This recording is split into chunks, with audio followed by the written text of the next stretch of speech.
Hi guys, welcome to my daily routine vlog. My meal plan one day and exercise plan. First is my meal plan one day.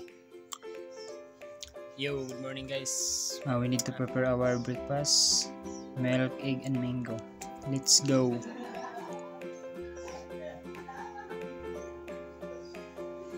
And we need to cook. Let's go eating meal. Yummy. Milk. Let's go. And next is my lunch break meal: fried chicken, adobo, and mango. And let's go.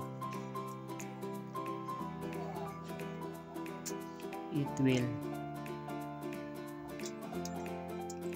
It is my meal plan to build our body.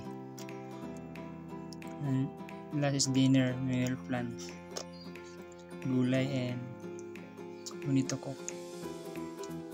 Let's go. Let's go.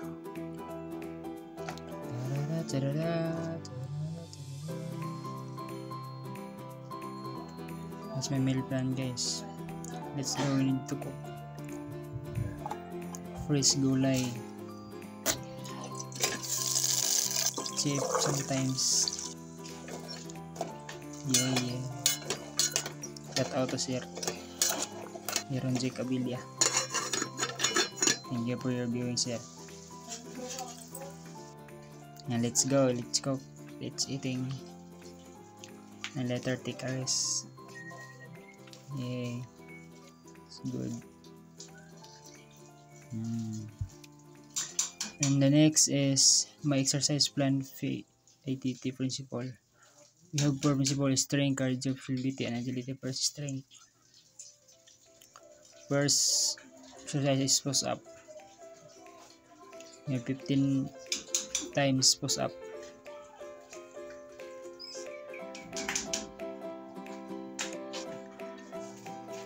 And number 2 is side lateral raises.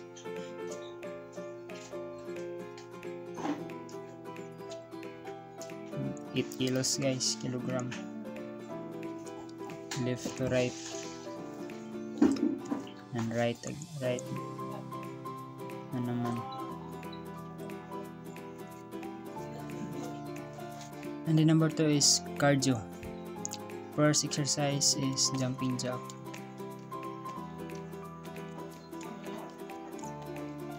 We have a 20 times.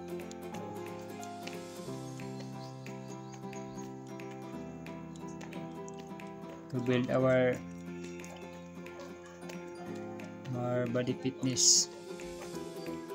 And next is highness. To flex your joint healthy and faster and strong. To build your legs strong. And number 3 is flexibility. First exercise is stretching hamstring. Stretch, guys, to flex your body scatter and to flex your joint and rotting mga ugat-ugat yung lawas, to avoid second is Cossack stretching, to avoid cramps and any else. And the last is for agility. First exercise is lateral in and out, to build your legs, higher jump, and strong is 15 minutes, guys. To moving leg faster and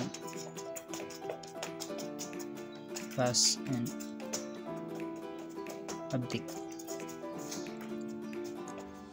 And the second is reactive hurdles, to build your legs strong in high jumping.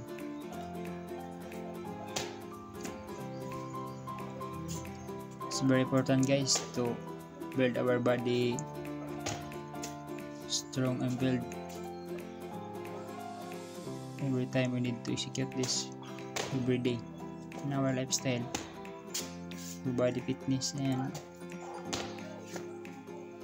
body strongness. And thank you, and that's all. Thank you, sir.